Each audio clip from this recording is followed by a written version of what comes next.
இயேசு கிறிஸ்துவின் பிதாவாகிய தேவனுக்கு ஸ்தோத்திரம் உண்டாவதாக. இந்த அருளுரை துளியின் மூலமாக உங்களை சந்திப்பதிலே நான் மகிழ்ச்சி அடைகிறேன். தியானத்திற்காக உங்களுக்கு முன்பாக 2 வசனங்களை நான் கொண்டு வர விரும்புகிறேன். முதலாவதாக மருத்துவர் லூக்கா எழுதின நற்செய்தி நூல் 2ஆம் அதிகாரம் அதில் உள்ள 10வது வசனம். தேவதூதன் அவர்களை நோக்கி, பயப்படாதிருங்கள், இதோ எல்லா ஜனத்துக்கும் மிகுந்த சந்தோஷத்தை உண்டாக்கும் நற்செய்தியை உங்களுக்கு அறிவிக்கிறேன். அடுத்து 2வதாக இதே புத்தகம் அதில் உள்ள 15ஆம் அதிகாரத்தில் உள்ள 7வது வசனத்தினுடைய பிற்பகுதியை நான் வாசிக்கிறேன். மனம் திரும்புகிற ஒரே பாவி நிமித்தம் பரலோகத்தில் மிகுந்த சந்தோஷம் உண்டாயிருக்கும் என்று உங்களுக்கு சொல்லுகிறேன். இந்த 2 வசனங்களில் நம்ம பார்க்கும் பொழுது 2 வசனங்களிலுமே மிகுந்த சந்தோஷம் என்கிற வார்த்தை வருகிறதை நாம் பார்க்க முடிகிறது. வேதாகம ஆசிரியர்களிலேயே இந்த மருத்துவர் லூக்கா மட்டுமே இந்த மிகுந்த சந்தோஷம் என்கிற வார்த்தையை அதிகமாக அவர் பயன்படுத்தி இருக்கிறதை நாம் பார்க்க முடிகிறது. குறிப்பாக இயேசு கிறிஸ்துவனுடைய நற்செய்தி எங்கெல்லாம் பிரசங்கிக்கப்படுகிறதோ அங்கேயெல்லாம் மிகுந்த சந்தோஷம் உண்டாகும் என்பதிலே எந்த விதமான சந்தேகமும் இல்லை. இங்கே லூக்கா 2ஆம் அதிகாரத்திலே நாம் அந்த மிகுந்த சந்தோஷத்தை நம்ம பார்க்கிறோம். அதே போல் அப்போஸ்தலர் நடபடிகள் 8ஆம் அதிகாரத்தில் உள்ள 8வது வசனத்திலும் கூட அந்த பட்டணத்திலே, அதாவது சமாரியா பட்டணத்திலே மிகுந்த சந்தோஷம் உண்டானதாக அங்கே லூக்கா சொல்லுகிறதையும் நம்ம பார்க்கிறோம். எனவே இயேசு கிறிஸ்துவை பற்றிதான நற்செய்தி எங்கெல்லாம் பிரசங்கிக்கப்படுகிறதோ அங்கெல்லாம் மிகுந்த சந்தோஷம் உண்டாகும் என்று நம்ம பார்க்கிறோம். அதே போல் ஒரு பாவி மனம் திரும்பும் பொழுது பரலோகம் சந்தோஷப்படுவதாக நம்ம பார்க்க முடியும். அதுவும் வெறும் சந்தோஷம் இல்லை, மிகுந்த சந்தோஷம் என்று நம்ம பார்க்க முடிகிறது. அப்போஸ்தலர் நடபடிகள் 5:3 அங்கே சொல்லும் பொழுது, புறஜாதியார் மனம் திரும்பின செய்தியை அங்கே சகோதரர்களுக்கு சொல்லி மிகுந்த சந்தோஷத்தை உண்டாக்கினதார்கள் என்றும் கூட நாம் இங்கே வாசிக்க முடிகிறது. எனவே இங்கே நம்ம பார்க்கும் பொழுது முதலாவது வாசித்த அந்த வசனங்களுக்கு நேராக நாம் திரும்பலாம். அங்கே நம்ம பார்க்கிறோம், தேவதூதன், இந்த செய்தி உன்னதத்திலிருந்து வந்த ஒரு நல்ல செய்தியாக இருக்கிறதை நம்ம பார்க்க முடிகிறது. அங்கே தேவதூதர்கள் அங்கே ஏற்கனவே நடைபெற்ற ஒரு சம்பவத்தை, அதாவது கர்த்தராகிய இயேசு கிறிஸ்து பிறந்தார் என்கிற அந்த நல்ல செய்தியை அந்த சாதாரண மேய்ப்பர்களுக்கு அங்கே அறிவிக்கிறதை நம்ம பார்க்கிறோம். எனவே இந்த உலகத்திற்கு தேவையான செய்தியாக, அவசியமான செய்தியாக இந்த செய்தி இருக்கிறதை நம்ம பார்க்கிறோம். கர்த்தராகிய இயேசு கிறிஸ்து இந்த உலகத்திலே பாவிகளை ரட்சிப்பதற்காக இந்த உலகத்திற்கு வந்தார்.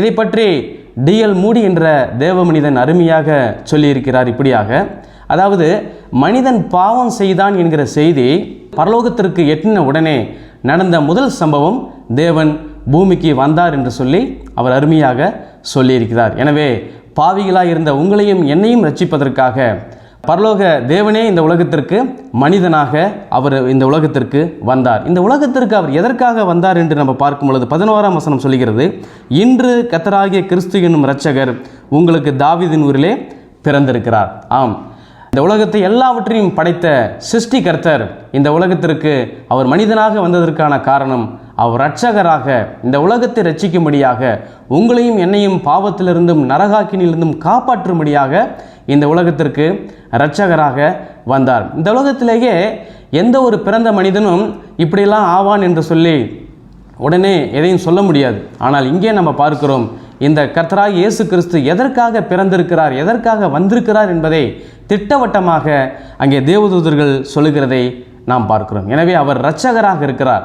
ஏதோ கிறிஸ்தவர்களை ரட்சிப்பதற்காக மாத்திரமல்ல, மாறாக அவர் உலகத்தை ரட்சிக்கும்படியாக அவர் உலக இரட்சகராக இந்த உலகத்துக்கு வந்தாருங்க. எனவே இந்த செய்தி தான் இந்த எல்லா ஜனத்திற்கும், எல்லா மதத்தினருக்கும், எல்லா மொழி பேசக்கூடிய மக்களுக்கும் சந்தோஷத்தை உண்டாக்கக்கூடிய செய்தியாக கர்த்தராகிய இயேசு கிறிஸ்து அவர் பிறந்திருக்கிறார். எனவே இந்த செய்தியை ஒரு மனிதன் நம்பும் பொழுது, ஒரு மனிதன் விசுவாசித்து ஏற்றுக்கொள்ளும் பொழுது அங்கே என்ன உண்டாகுது என்பதைத்தான் இங்கே லூக்கா 5ஆம் அதிகாரத்திலே நம்முடைய ஆண்டவராக இயேசு கிறிஸ்து அங்கே சொன்னதை நம்ம பார்க்கிறோம். எனவே உன்னதத்திலிருந்து இந்த உலகத்துக்கு வந்த நல்ல செய்தியை ஒரு விசுவாசிக்கும் பொழுது அங்கே பரலோகம் அங்கே கலிகூரும் என்று சொல்லி ஆண்டவர் சொல்கிறார். எனவே மனம் திரும்புகிற ஒரே பாவி நிமித்தம், ஏதோ மனம் திரும்பும்போது நீங்கள் 100 பேர் திரும்பினால்தான் அல்லது 3000 பேர் 5000 பேர் ரட்சிக்கப்பட்டால்தான் பரலோகம் சந்தோஷப்படும் என்று சொல்லவில்லை. மாறாக மனம் திரும்புகிற ஒரே பாவி நிமித்தம் அங்கே பரலோகத்திலே சந்தோஷம் உண்டாகுது. ஏனென்று நம்ம பார்க்கும் பொழுது அவர் ஒவ்வொரு மனிதனுக்காகவும்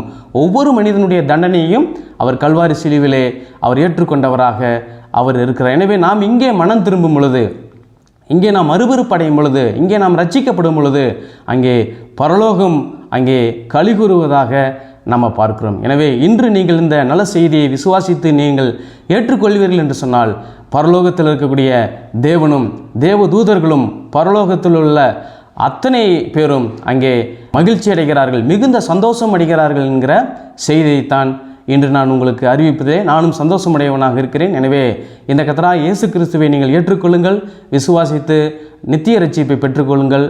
தேவன் தாமே உங்களுக்கு உதவி செய்வாராக. ஆமென்.